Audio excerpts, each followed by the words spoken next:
प्रधानमंत्री नरेंद्र मोदी और आरएसएस पर अब तक का राहुल गांधी का एक बड़ा हमला सुना जाए। उधर से ट्रंप ने एक इशारा किया,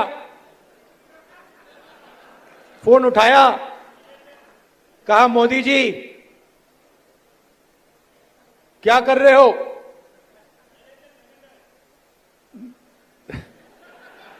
नरेंद्र सरेंडर। और जी हजूर करके नरेंद्र मोदी जी ने ट्रंप के इशारे का पालन किया।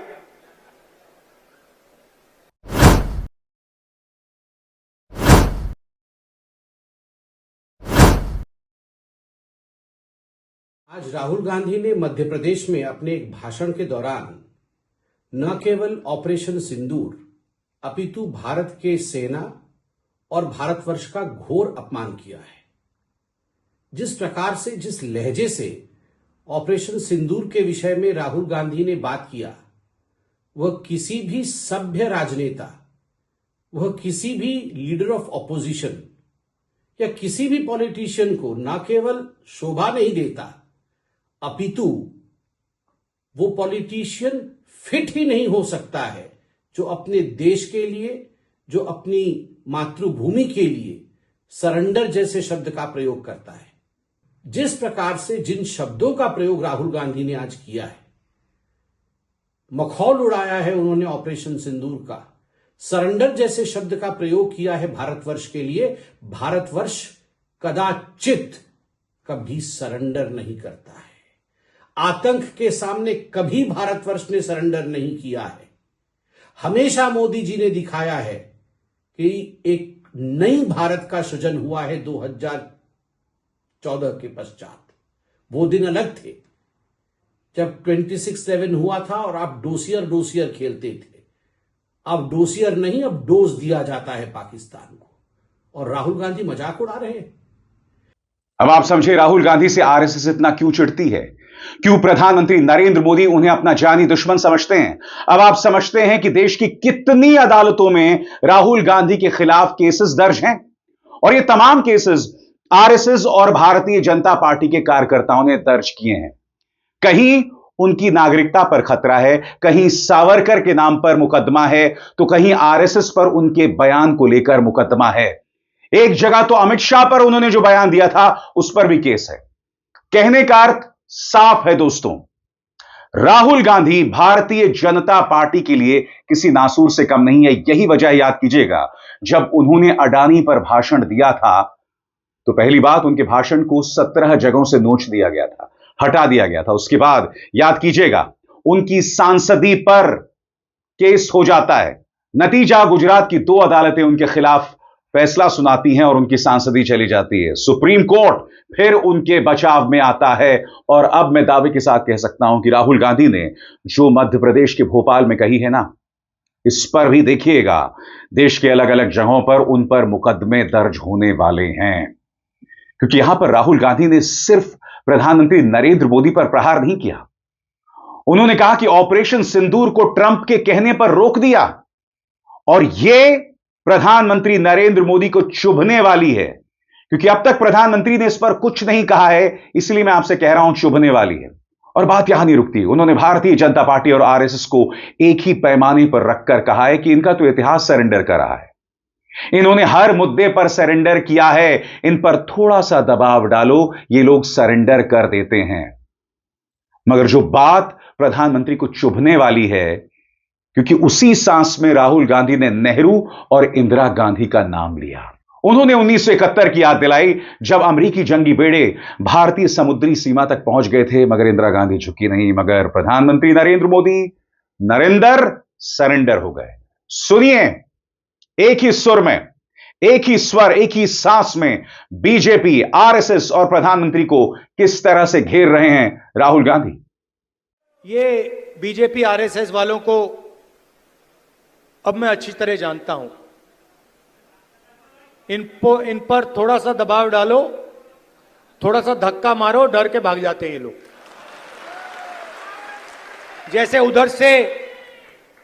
उधर से ट्रंप ने एक इशारा किया, फोन उठाया, कहा, मोदी जी क्या कर रहे हो?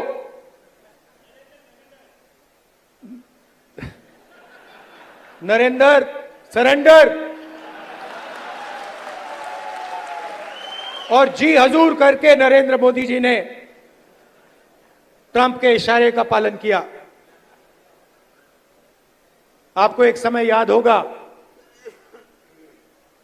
जब फोन कॉल नहीं आया था,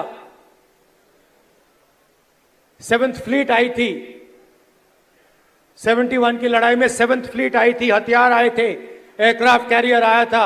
इंदिरा गांधी जी ने कहा, मुझे कुछ जो करना है मैं करूंगी।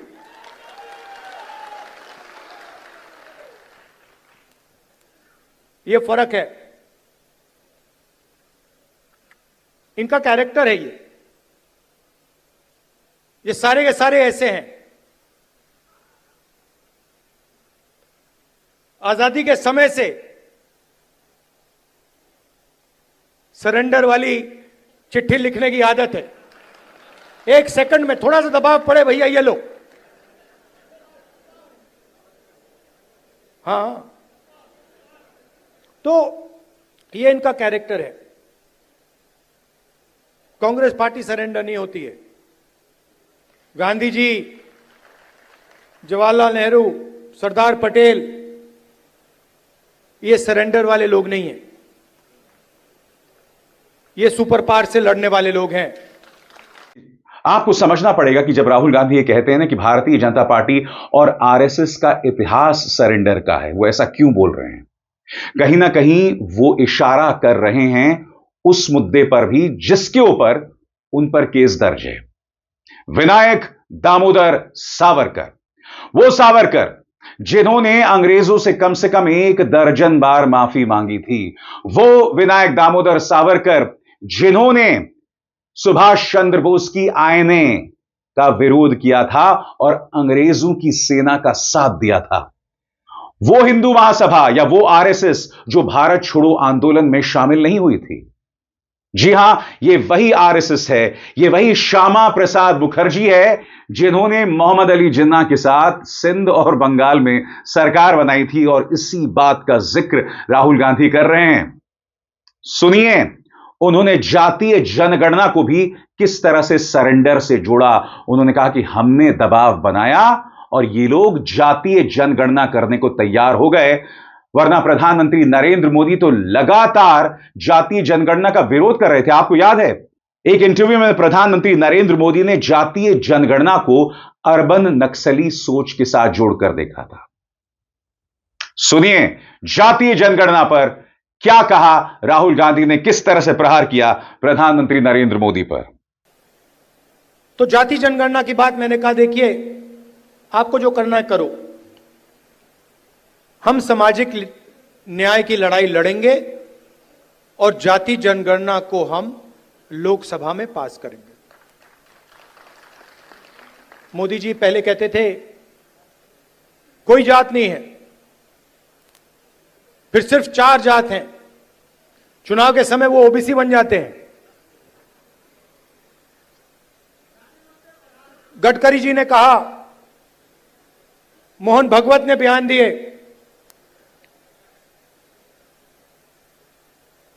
थोड़ा सा दबाव पड़ा, एकदम सरेंडर हो गए। मगर मैं इनको जानता हूं।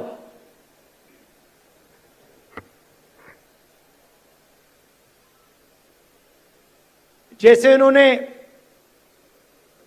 महिला आरक्षण का काम किया था, वो 10 साल बाद वाला, यहां भी वही कोशिश है इनकी। ये करना नहीं चाहते हैं, ये दबाव में आकर बोल गए हैं, मगर ये करना नहीं चाहते हैं क्योंकि ये इस देश में न्याय नहीं चाहते हैं। ये अंबानी अदानी वाला देश चाहते हैं, अरबपतियों वाला देश चाहते हैं, सामाजिक न्याय वाला देश नहीं चाहते। राहुल गांधी से भारतीय जनता पार्टी और आरएसएस इसलिए चिढ़ती है क्योंकि राहुल गांधी ने बार बार स्पष्ट किया है कि आरएसएस से मेरा विरोध विचारधारा के स्तर पर है। और आपको समझना पड़ेगा कि आरएसएस वाले उस शख्स से बेतहाशा चिढ़ते हैं जब बात विचारधारा की हो जाती है। अगर आप पूरे गांधी परिवार पर निगाह डालें, यानी कि नेहरू से लेकर अब तक, आरएसएस को सबसे ज्यादा चिढ़ देश के पहले प्रधानमंत्री पंडित नेहरू से और उसके बाद राहुल गांधी से है। इंदिरा गांधी और राजीव गांधी से उन्हें इतनी दिक्कत नहीं है, क्योंकि इंदिरा और राजीव ने बार बार विचारधारा के साथ समझौता किया था, मगर पंडित नेहरू और अब राहुल गांधी, ये दोनों विचारधारा के स्तर पर किसी तरह का कोई समझौता करने को तैयार नहीं है। और यही वजह है कि राहुल गांधी के खिलाफ देश के अलग अलग हिस्सों में इतने सारे केसेस हैं। और इसी विचारधारा की लड़ाई की दुहाई राहुल गांधी ने एक बार फिर भोपाल के इस मंच से दी। सुनिए। सबसे पहले विचारधारा की लड़ाई चल रही है। एक तरफ कांग्रेस पार्टी है, हमारा कॉन्स्टिट्यूशन है, और दूसरी तरफ बीजेपी और आरएसएस जो इसको मानती नहीं है और इसको खत्म करना चाहती है। हिंदुस्तान की सारी संस्थाओं को, इंस्टीट्यूशंस को उन्होंने पकड़ लिया है। हर संस्था में उन्होंने अपने लोग डाले हैं और देश को आस्ते आस्ते देश का वो गला घोट रहे हैं। तो पहली लड़ाई संविधान की है।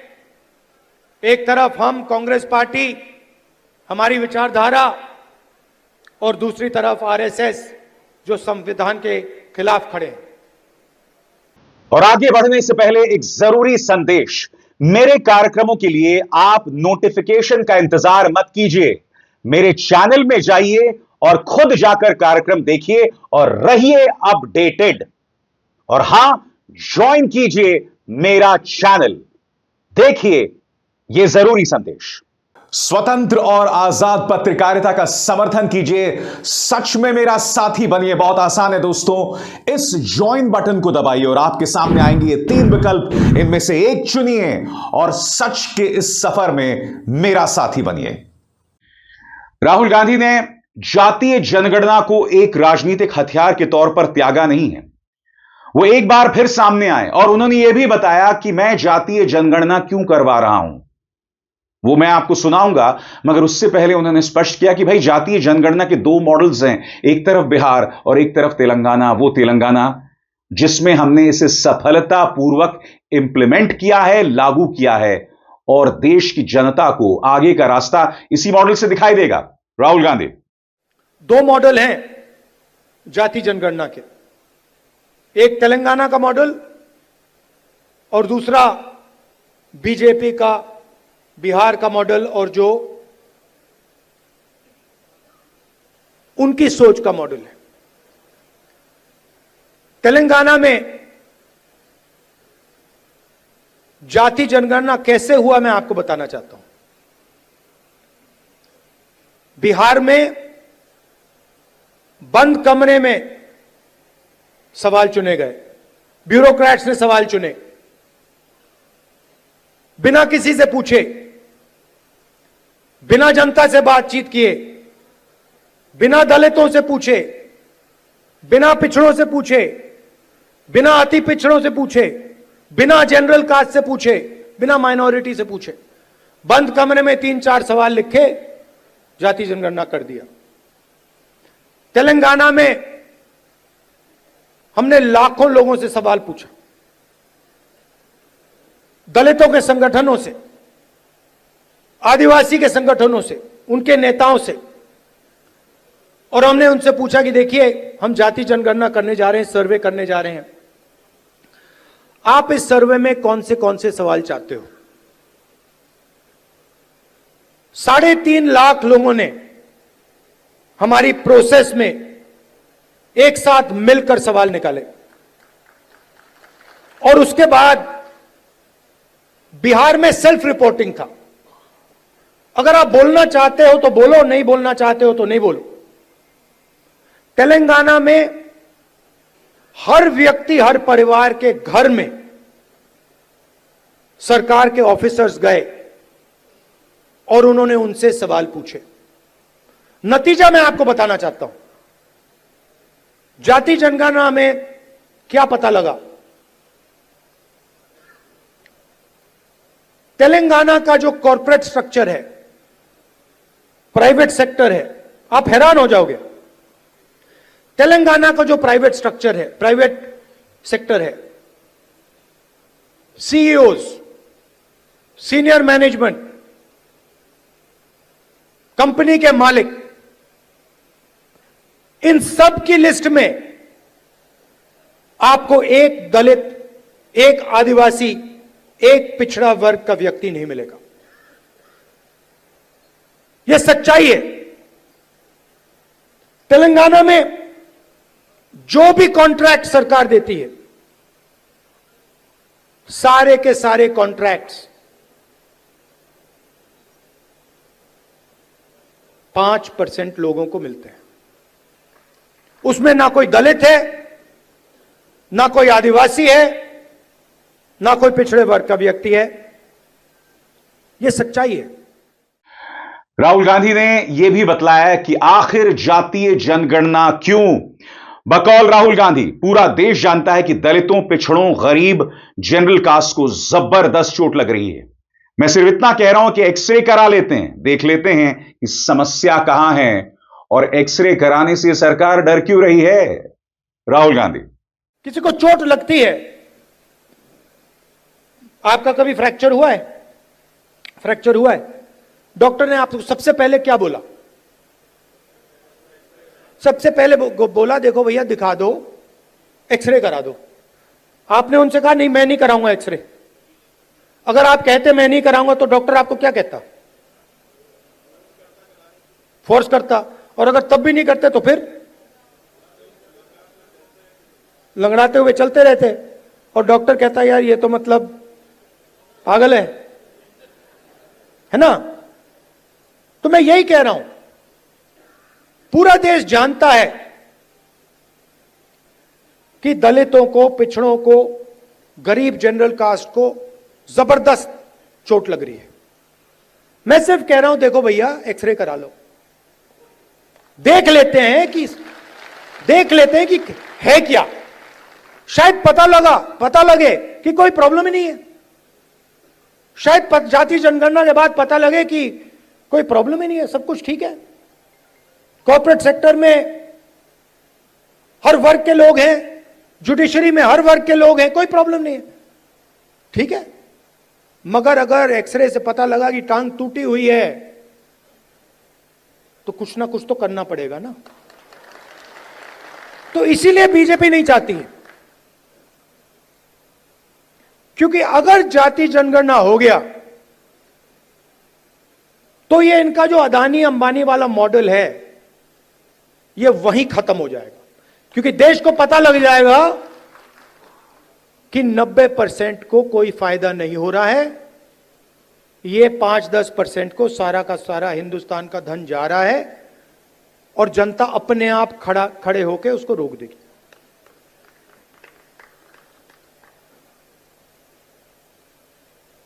ये लड़ाई चल रही है। और तेलंगाना मॉडल जो है वो जाति जनगणना करने का सही मॉडल है। तो हम जो चाहते हैं, जो जाति जनगणना होगा, चाहे मोदी करे या कांग्रेस पार्टी करे, वो तेलंगाना मॉडल वाला जाति जनगणना होगा। याद कीजिएगा दोस्तों, प्रधानमंत्री नरेंद्र मोदी पर राहुल गांधी का पहला प्रहार क्या था? सूट बूट की सरकार। और इसी प्रहार पर, सूट बूट की सरकार, इसी पर राहुल गांधी की भविष्य की राजनीति परवान चढ़ती गई। वो जो अडानी पर हमला करते हैं ना, ऐसे ही नहीं करते हैं। उन्होंने एक बार फिर कहा कि अडानी के खिलाफ गिरफ्तारी वारंट अमेरिका से जारी हो गया है। मगर क्या उस मुद्दे पर यहां पर जांच होती है? बिल्कुल नहीं होती है। उल्टा ये सरकार इस तरह से बर्ताव कर रही है जैसे कुछ हुआ ही नहीं है। और दूसरी तरफ आम इंसान पर बोझ लगातार है। राहुल गांधी पूछ रहे हैं क्यों? यह फर्क क्यों? और यह तर्क वाजिब है, क्योंकि इस फर्क का जवाब कोई नहीं है। सीधा सा सवाल, अडानी पर मुश्किलात लगातार बढ़ रही हैं। जो गिरफ्तारी वारंट जारी किया गया है, क्या भारत में जांच हुई? बिल्कुल नहीं हुई, कुछ भी नहीं हुई, और कोई जवाबदेही नहीं तय की गई है। अडानी प्रधानमंत्री के लिए इतना सेंसिटिव टॉपिक है, इतना संवेदनशील मुद्दा है कि जैसा मैंने आपको याद दिलाया था, जब अडानी पर राहुल गांधी ने अपना भाषण दिया था तो उसे 17 जगहों से हटा दिया गया था। अडानी और आम आदमी के फर्क के बारे में राहुल गांधी क्या कहते हैं, आइए सुनते हैं। और पूरा का पूरा धन 2-3 लोगों के हाथ में जा रहा है। डिफेंस की इंडस्ट्री देखो, वहां आपको अडानी दिखेगा। छत्तीसगढ़ में माइनिंग देखो, वहां आपको अडानी मिलेगा। अडानी की सड़कों पे चलो, इंफ्रास्ट्रक्चर भी उसका, सीमेंट भी उसका, और कोई है ही नहीं।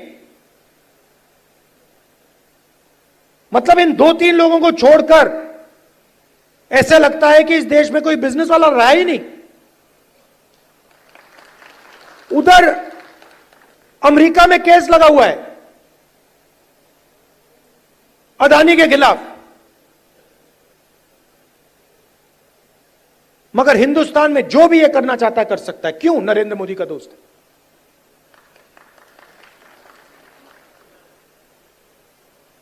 तो हो क्या रहा है? 90% को परे कर दिया, गरीब जनरल कास्ट को परे कर दिया, और सारे के सारे बिजनेस यही 5-6 लोगों को दे रखे हैं। नाम आप जानते हो। और ये क्या करते हैं? आप मुझे बताओ,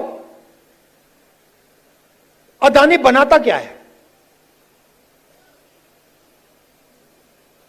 अडानी पूरा का पूरा चाइना का माल हिंदुस्तान में बेचता है।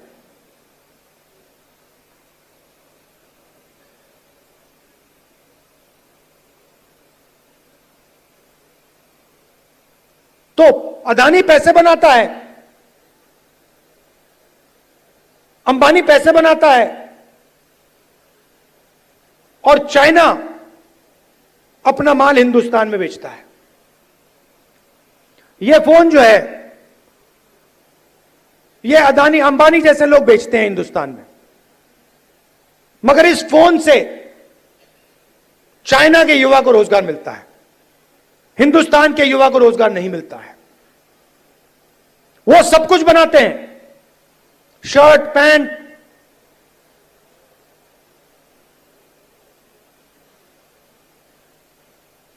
मोबाइल फोन, सोलर पैनल, और यहां पे बेरोजगारी फैलती जा रही है, फैलती जा रही है। जहां भी देखो, आप किसी भी युवा से पूछो, भैया क्या करते हो? कुछ नहीं करते। क्या काम करते हो? नहीं, कुछ नहीं करते।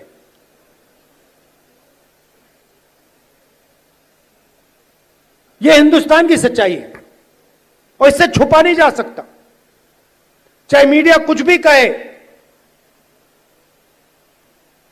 देश की सच्चाई है कि इस देश के युवाओं को रोजगार नहीं मिल सकता और इस देश के युवाओं का कोई भविष्य नहीं है। अगर आपको बिजनेस चलाना है हिंदुस्तान में, या आपका नाम अडानी हो या अंबानी हो, नहीं तो आपके लिए डिमोनेटाइजेशन, गलत जीएसटी,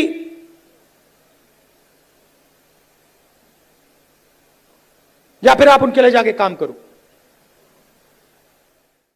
राहुल गांधी यह भी समझ रहे थे कि वो कहां मौजूद थे। वो मध्य प्रदेश में मौजूद थे, जहां पिछली बार सत्ता हाथ में आते आते निकल गई।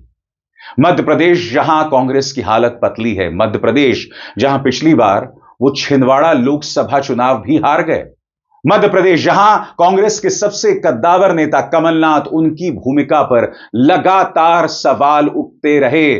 याद कीजिएगा, जब मध्य प्रदेश में विधानसभा चुनाव हो रहे थे तब कमलनाथ बाहर ही नहीं निकल रहे थे, और दूसरी तरफ याद कीजिएगा शिवराज सिंह चौहान किस तरह से पूरे दिन एक एक दर्जन रैली करते थे। कमलनाथ ने मानो एक तरह से बीड़ा उठा लिया था भारतीय जनता पार्टी की मदद करने के लिए, और राहुल गांधी के मन में उस बात का दर्द है। वो जब अपने पार्टी के कार्यकर्ताओं से मिल रहे थे तो उन्होंने इस बात को स्वीकार किया कि आप में टैलेंट है जीतने की, मगर आपके हाथ पीछे बांध दिए गए हैं और कहीं ना कहीं इशारा पार्टी के उन नेताओं की तरफ था जो गुटबाजी कर रहे हैं, जो कहने को कांग्रेस में हैं मगर उनका मन भारतीय जनता पार्टी में है। याद कीजिएगा, लोकसभा चुनावों से पहले कितने कांग्रेसी भाजपा में चले गए थे।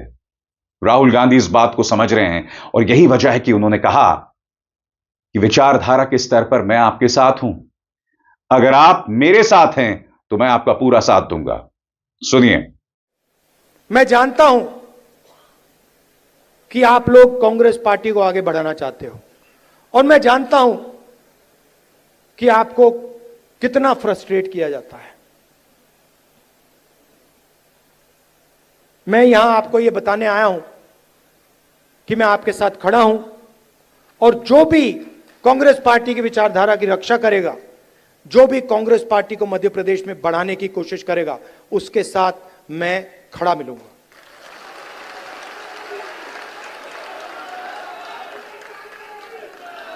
मध्य प्रदेश में कांग्रेस पार्टी की कोई कमी नहीं है।